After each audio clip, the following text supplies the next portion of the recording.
Hello everyone, welcome to the pre-secure for the 31st जुलाई 2024। तो ये जो 3-4 दिन का प्री सिक्योर पेंडिंग है बिकॉज आई वाज सिक, तो उसको मैं फटाफट कवर कर दे रहा हूँ क्योंकि ये सारे पीपीटीज मैंने बना के रखे हुए थे। सारा न्यूज़पेपर पढ़ के जो भी इम्पोर्टेंट करंट अफेयर्स है, और कुछ कुछ क्वेश्चन मैंने रिपीट के लिए भी डाला है सो दैट कि आपका रिवीजन भी होता रहे। खासकर जो इम्पोर्टेंट टॉपिक्स है उसको मैं थोड़ा रिवीजन के लिए भी यूज़ करता रहता हूँ, करंट अफेयर्स के भी इम्पोर्टेंट टॉपिक को। ठीक है, तो अगेन आपको मिलेंगे 5 MCQ based on the current affairs. आप कुछ करिए, कमेंट सेक्शन में अपना स्कोर लिखिए, जो आपको नहीं आता है वो क्वेश्चन का नोट्स बनाइए। पहला है क्वेश्चन क्वाड के बारे में। क्वाड, क्वाड मतलब फोर, है ना। क्वाड का नाम होता है चार। ये चार कंट्रीज कौन कौन सी है? क्वाड करके एक ग्रुप बना है। ग्रुप में क्या है? इंडिया है, यूएस है, जापान है, यूके नहीं है। यूके की जगह पे क्या है? ऑस्ट्रेलिया है। तो अगर यूके की जगह ऑस्ट्रेलिया लिखा होता तो सही हो जाता, तो ये क्या है? गलत। The for nation support the common interest of unhindered maritime trade. Maritime मतलब समुद्र के साथ जो ट्रेड होता है, ओशियन के थ्रू जो ट्रेड होता है, और ओशियन की सिक्योरिटी के लिए ये एक कॉमन इंटरेस्ट का ग्रुप है क्वाड। तो this is very very correct. Quad का मेन एम क्या है? इंडो पैसिफिक जो रीजन है, इंडियन ओशियन पैसिफिक ओशियन का कंबाइंड रीजन को क्या बोलेंगे? Indo Pacific region. वो फ्री रहे, ओपन रहे एंड प्रॉस्परस रहे। That is also very correct. The idea of the quad was first proposed by Japanese prime minister Shinzo Abe. पहली बार किसने प्रपोज किया? शिंजो अबे ने। वैसे भी बहुत सारी चीजें थ्योरीज हैं कि किसने प्रपोज किया नहीं किया, but this is also correct, है ना। तो इसमें तीन करेक्ट हैं, 2, 3 एंड 4। तो आंसर क्या मिलेगा आपको? फर्स्ट का सी मिल जाएगा। ठीक है, जो आपको नहीं पता है क्वाड के बारे में ये बिल्कुल लिख लीजिए, है ना। क्वाड जो है इस पे मेंस में क्वेश्चन भी आ चुका, इसी साल एपीएससी मेंस में क्वेश्चन आ चुका। ठीक है, तो क्या ये प्रीलिम्स के लिए इंपॉर्टेंट नहीं है ही। क्वाड के बारे में आपको जानना तो है ही।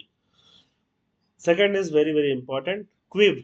क्विव जो है सिटी, जो है क्विव सिटी कहाँ पे है? यूक्रेन में। ये किस रिवर के अलोंग लोकेटेड है ना। तुक्का मार के दिखाओ, क्योंकि अगर 2 साल से रशिया यूक्रेन वॉर चल रहा है, कम से कम तुक्का ही मारो यार कि कौन सा रिवर के अलोंग ये सिटी लोकेटेड होगा, है ना। तो दनाइपर रिवर के अलोंग सिटी लोकेटेड है। सेकंड का आंसर जो है वो सी है।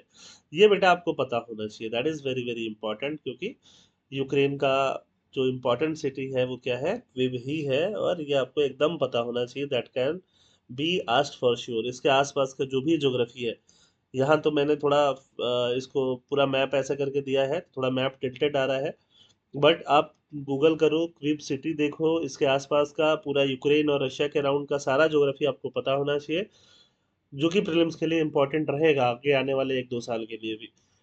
डार्क ऑक्सीजन क्या है? डार्क ऑक्सीजन, ऑक्सीजन का कलर काला नहीं, ऐसा कुछ तो नहीं होना चाहिए। जो thousands of feet below the ocean surface, ocean surface के थाउजेंड्स ऑफ फीट में होता है, उसको बोलते हैं डार्क ऑक्सीजन। तो dark oxygen is produced by plant. Plant produce नहीं करते हैं उसको, है ना। प्लांट प्रोड्यूस नहीं करते हैं क्योंकि वहाँ प्लांट होने के चांसेस काफी कम हो जाते हैं। डार्क ऑक्सीजन कहाँ से प्रोड्यूस करेंगे? सनलाइट ही नहीं पहुंचेगा बहुत सारा thousands of feet below the ocean पे। वहाँ पे जो पॉलीमेटालिक नोड्यूल्स होता है, वहाँ केमिकल रिएक्शन से ऑक्सीजन प्रोड्यूस होता है, और चूंकि वहाँ पे अंधेरा होता है इसीलिए उसका नाम क्या रखा गया है? डार्क ऑक्सीजन रखा गया है। तो ओनली स्टेटमेंट वन जो है वो क्या होगा? करेक्ट होगा। तो ये काफी इंपॉर्टेंट क्वेश्चन है, this is also very very important question, जो आपको पता होना ही चाहिए। पॉलीमेटालिक नोड्यूल्स, जो कि जिनसे कि थोड़ा बहुत केमिकल रिएक्शन की वजह से ऑक्सीजन प्रोड्यूस हो जाता है। Which of the following countries are member of BIMSTEC? BIMSTEC हमेशा न्यूज में रहता है, बिम्स्टेक के मेंबर बता दो। इन सब में कौन से हैं? इन सब में पाकिस्तान बिल्कुल ही नहीं है, पाकिस्तान को इंडिया नहीं चाहता। इंडिया है, नेपाल है, भूटान है, बांग्लादेश है, और भी कंट्रीज हैं, बट पाकिस्तान तो नहीं है। तो यहाँ पे 1, 2, 3, 4 आप कर दोगे, 5 को आप एलिमिनेट कर सकते हो, तो आंसर जो आएगा 4 का सी आ जाएगा। ठीक है, तो कंट्रीज जान लो, बांग्लादेश, भूटान, इंडिया, नेपाल, उसके साथ श्रीलंका भी है, म्यांमार भी है, और थाईलैंड भी है। तो ये 7 countries are part of BIMSTEC. ठीक है, अब ये question BIMSTEC is again एक जनरल क्वेश्चन जो आपको पता होना चाहिए।